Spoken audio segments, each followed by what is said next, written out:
गोलू और पिंकी के पास एक अंडा था जो फूटने वाला था। गोलू, तुम्हें क्या लगता है इस अंडे से लड़का होगा या लड़की? पिंकी, मैं बहुत खुश हूँ कि चाहे लड़का हो या लड़की, इतने लंबे समय के बाद हमारे पास एक बच्चा होगा। पिंकी सुनो, तुम अंडे के साथ रहो, मैं अभी जाकर कुछ फल ले आता हूँ। मेरा दिल बहुत घबरा रहा है, तुम जल्दी वापस आओगे ना? चिंता मत करो, मैं जल्दी ही वापस आऊंगा। कालू और गोलू बहुत अच्छे दोस्त थे। कालू, तुम चाचा बनने वाले हो, आने वाले मेहमान के लिए क्या ले जाओगे? गोरी, मैं बच्चे के लिए सोने का मुकुट लाने की सोच रहा हूँ। कालू ने अपनी बेटी के लिए कुछ नहीं लिया था, जबकि गोलू के बेटे के लिए सोने का मुकुट लेने की सोच रहा था। गोलू फल तोड़ने जा रहा था, तभी उसकी नज़र सड़क पर पड़े गेहूं पर पड़ी। जैसे ही गोलू गेहूं चुनने के लिए जमीन पर उतरा, वह एक शिकारी द्वारा बिछाए गए जाल में फंस गया। ये एक शिकारी की घात है, मेरे दिमाग ने काम क्यों नहीं किया? अब मैं क्या करूं? मैं अपने बच्चे का चेहरा भी नहीं देख पाऊंगा। मेरा दिल जोरों से धड़क रहा है, पता नहीं ऐसा लग रहा है कि गोलू किसी मुसीबत में है। कालू भाई, आप यहीं रुको, मैं गोलू को ढूंढने जा रही हूँ। ऊपर वाले मेरी मदद करो, मेरी पिंकी मेरे बिना कैसे जीवित रहेगी? गोरी, तुम भी पिंकी के पीछे जाओ, शायद गोलू किसी मुसीबत में है। फिर गोरी भी पिंकी के पीछे पीछे चली जाती है। पिंकी गोलू को ढूंढती है और उसे जाल में फंसा देखकर बहुत परेशान हो जाती है। पिंकी, तुम यहाँ से जाओ, यही मेरी नियति थी, तुम जाओगी और मेरे बच्चे की रक्षा करोगी। गोलू, मैं तुम्हारे बिना नहीं रहूंगी, मैं तुम्हें यहाँ से लिए बिना नहीं जाऊंगी।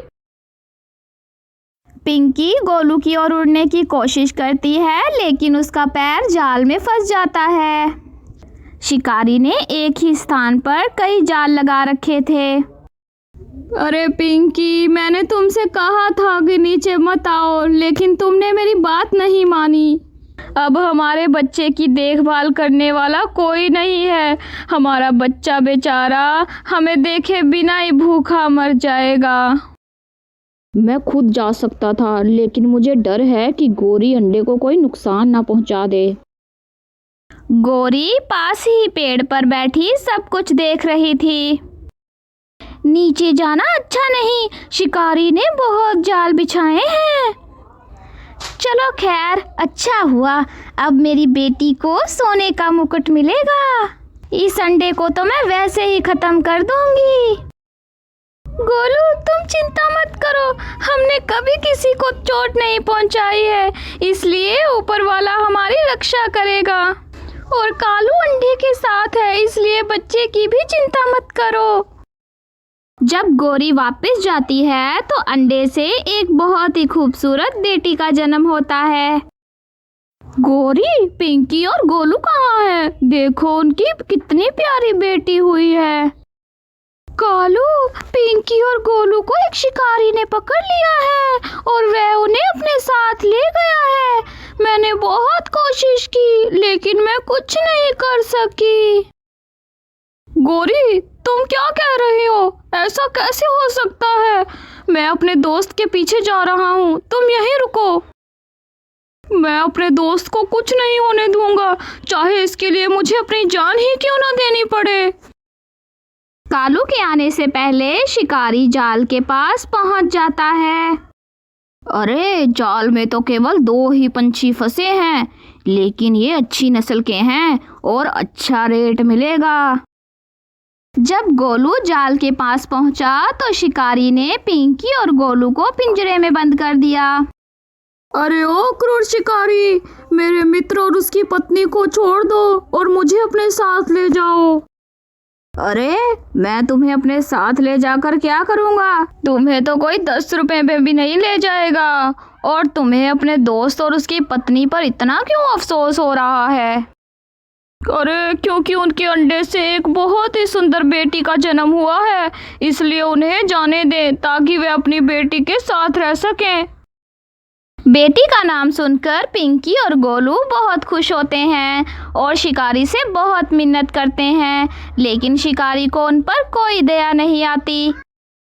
कालू भाई, मेरी बेटी का नाम लाडो रखना और उसे कभी अपने माता पिता की कमी महसूस मत होने देना। चिंता मत करो मेरे दोस्त, मैं उसे बहुत प्यार दूंगा। काश कि मैं एक इंसान होता और इस क्रूर शिकारी को बताता कि किसी के घर को नष्ट करने का क्या मतलब होता है। मैंने तुम्हें जीवित छोड़ दिया है ताकि तुम बड़ी होकर मेरी और मेरी बेटी की सेवा करो।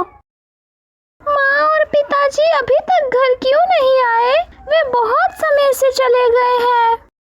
चिंता मत करो, वे जल्दी ही आएंगे। आज के बाद हम लाडो के माता पिता हैं और उसे यह एहसास नहीं होना चाहिए कि हम उसके नकली माता पिता हैं।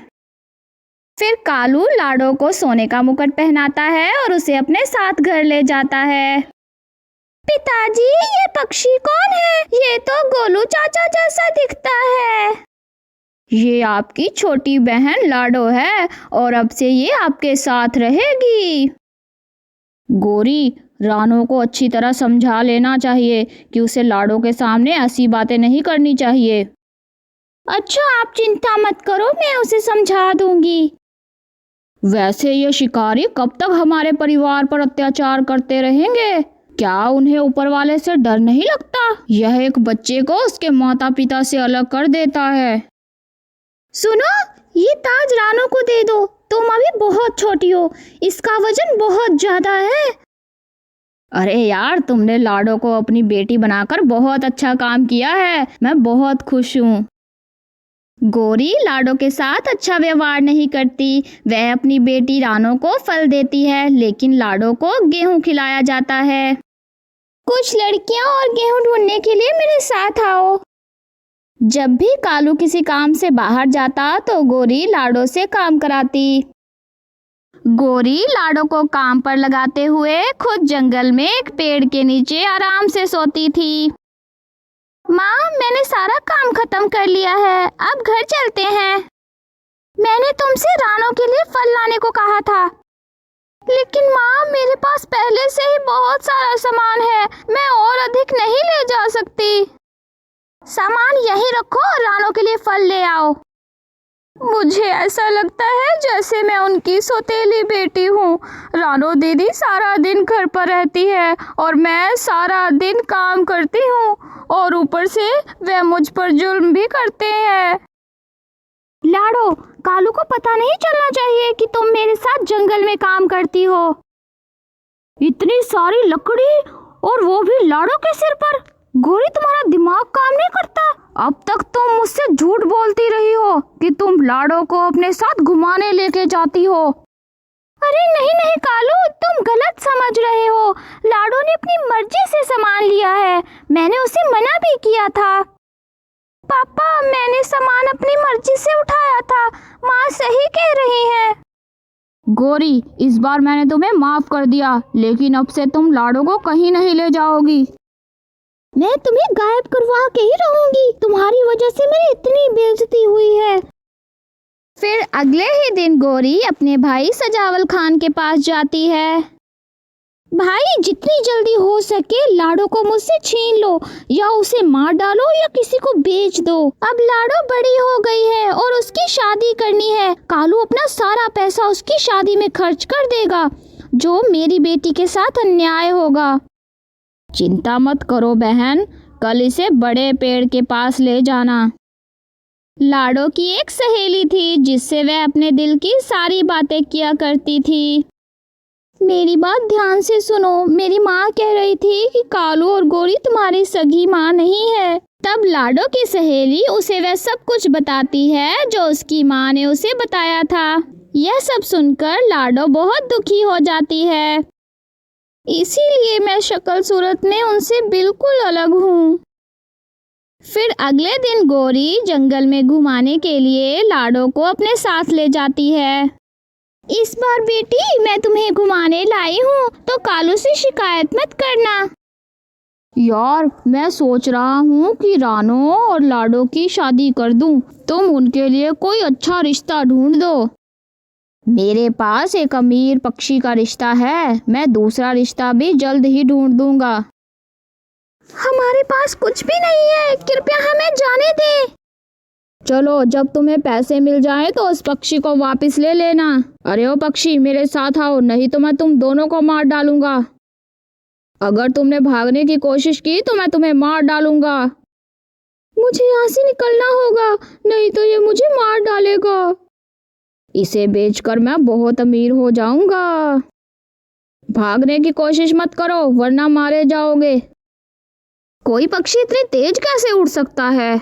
अरे यहाँ शेर बैठा है, यहाँ वह कभी नहीं आएगी।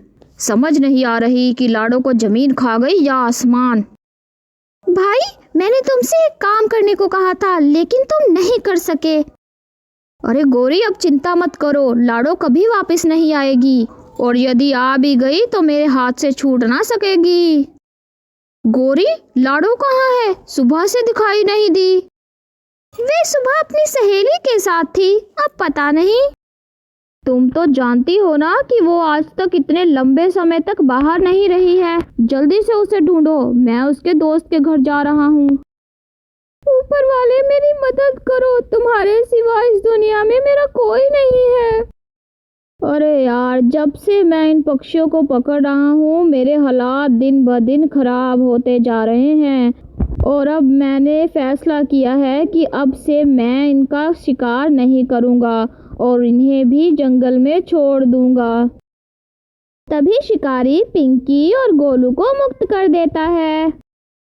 मुझे घर जाकर कालू अंकल को सच बताना होगा, वो मुझसे बहुत प्यार करते हैं।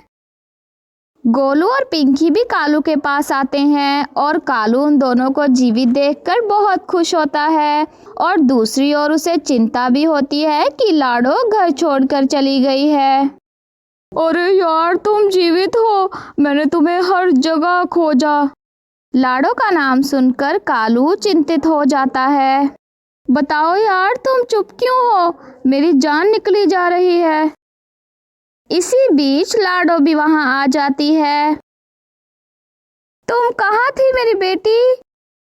मैं बाहर घूमने गई थी और वापस पर मुझे रास्ता भूल गया था। अरे ये तो हमारी बेटी लाडो है। पिंकी और गोलू फिर लाडो को गले लगाते हैं और उसे बताते हैं कि वह उसके असली माँ बाप हैं। लाडो, तुमने झूठ बोलकर मेरा दिल जीत लिया, वरना मुझे अपने दोस्त के सामने बहुत शर्मिंदा होना पड़ता। आप दोनों ने मेरी बेटी को फूल की तरह प्यार दिया, मैं जीवन भर आपको जितना धन्यवाद दूं कम है। तब गोलू अपने साथ घटी हुई पूरी कहानी बताता है। इस कहानी से हमें यह सीख मिलती है कि हमें उन दोनों का समर्थन करना चाहिए जिनका दुनिया में कोई नहीं है, और पक्षियों का शिकार नहीं करना चाहिए, खासकर जब वे बच्चे पैदा करते हैं। यार, मैं घर पर रहकर थक गया हूँ। जब भी घर जाता हूँ तो गोरी मुझे बातें सुनाती है। हाँ मेरे दोस्त, हम भी उसी स्थिति में हैं। बेरोजगारी ने हमारा जीना हराम कर दिया है। यहाँ से थोड़ी दूर जंगल में एक साधु रहते हैं, हम उनके पास जाते हैं और उनसे अपना भविष्य जानते हैं। फिर वो तीनों दोस्त साधु के पास जाते हैं। साधु जी, बेरोजगारी ने हमारी जिंदगी बर्बाद कर दी है। हमारी पत्नियां हमें एक आंख से नहीं देख सकती। हमने सोच लिया है कि अगर हमारा भविष्य अच्छा नहीं होगा तो हम आत्महत्या कर लेंगे। तुम तीनों के कर्म अच्छे नहीं हैं। यदि तुम अच्छे कर्म करोगे तो तुम्हारा भविष्य अच्छा होगा, और यदि बुरे कर्म करोगे तो तुम्हारा भविष्य बुरा होगा। साधु जी, तो फिर हमें क्या करना चाहिए? सबसे पहले यदि आप ईश्वर से क्षमा मांगेंगे और उसके बाद अच्छे कर्म करने का इरादा करेंगे तो आपका भविष्य अच्छा होगा। फिर तीनों दोस्त दिल से फैसला करते हैं कि अब से वे बहुत अच्छे कर्म करेंगे और कुछ भी गलत नहीं करेंगे। अरे यार मोहन, तुम तो कहते थे कि साधु जी भविष्य के बारे में बताते हैं, लेकिन उन्होंने तो कुछ और ही बताया है। हम तो पहले से ही जानते हैं कि जो अच्छे कर्म करते हैं उन्हें अच्छा फल मिलता है, लेकिन मेरे साथ तो हर बार उल्टा ही हुआ। जब भी मैंने कोई अच्छा काम किया तो मुझे कोई फल नहीं मिला। यार कालू, साधु जी ठीक कहते हैं, हमने कभी मन से कोई अच्छा काम नहीं किया। फिर वह रास्ते में खाना खाने के लिए एक जगह रुकते हैं। इतने गेहूं से मेरा पेट भर जाएगा, तुम क्या करोगे? कोई बात नहीं, तुम खा लो। मुझे बहुत भूख लगी है, मैंने कई दिनों से खाना नहीं खाया है। कृपया मुझे ये खाना दे दो, नहीं तो मैं मर जाऊंगा। अरे अरे, हम खुद भूखे हैं और आप कह रहे हैं कि ये खाना दे दो। अरे भाई जाओ, जाकर खाना ढूंढो। भूख और प्यास के कारण अब मुझ में उड़ने का साहस नहीं है, कृपया मुझे ये भोजन दे दीजिए। कालू यार, इस बेचारे कौवे को खाना खिलाओ, ये बहुत भूखा है। और वैसे भी तुम्हें याद नहीं कि साधु जी ने क्या कहा था? अरे मोहन, यदि हम साधु जी के वचनों पर चलते रहे ना, तो हमारे पास जो कुछ भी है वह दूसरों को दे देंगे। ठाकुर यार, ऐसा नहीं है, दौलत बांटने से दौलत ज्यादा हो जाती है, कम नहीं होती। कुछ देर बाद मोहन की नजर एक सोने के सिक्के पर पड़ती है। अरे कालू देख, एक सोने का सिक्का पड़ा है। तीनों दोस्त सोने के सिक्के के पास जाते हैं और बहुत खुश होते हैं। अरे मोहन देखो, ऐसे और भी सिक्के पड़े हैं। ये सभी सिक्के एक लाइन में पड़े हुए हैं। इस रास्ते पर खजाना हो सकता है। फिर वो तीनों दोस्त सिक्के उठाते हुए एक गुफा में पहुंचते हैं। ऐसा लगता है जैसे कोई खजाना लेकर निकला हो।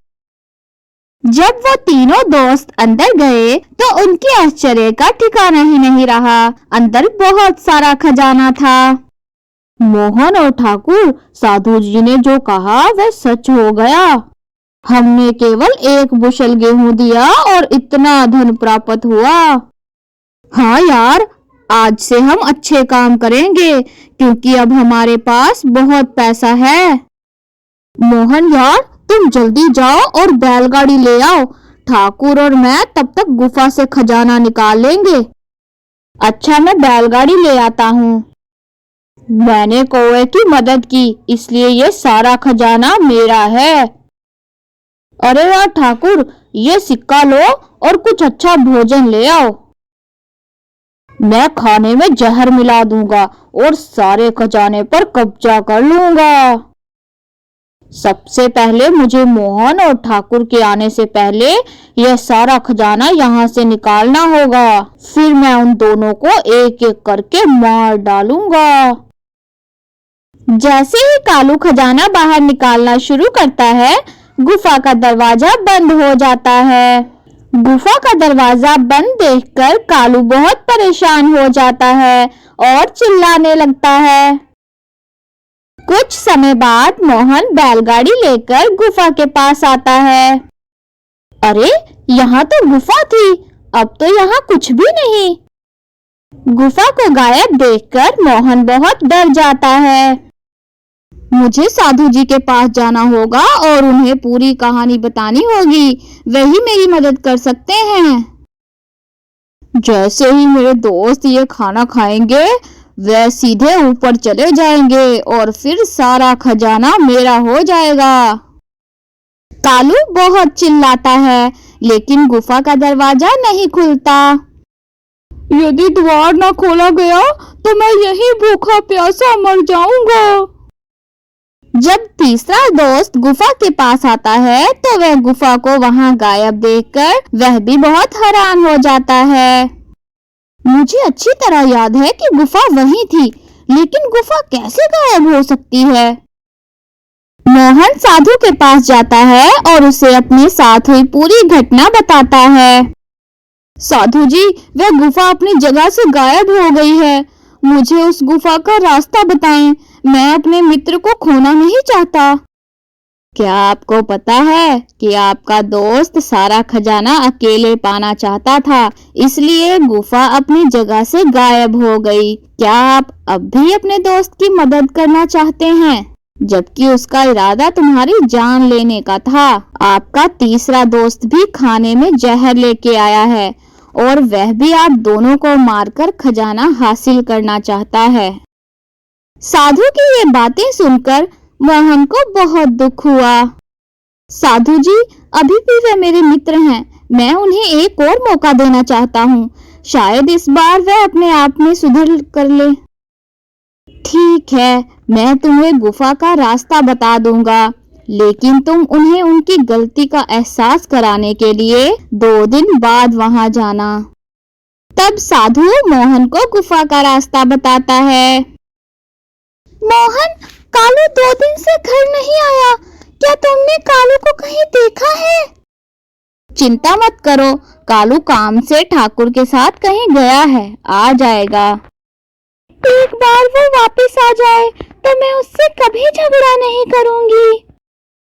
मोहन साधु द्वारा बताए गए गुफा के दूसरे रास्ते पर चला जाता है। ये सब मेरे लालच की वजह से हुआ है।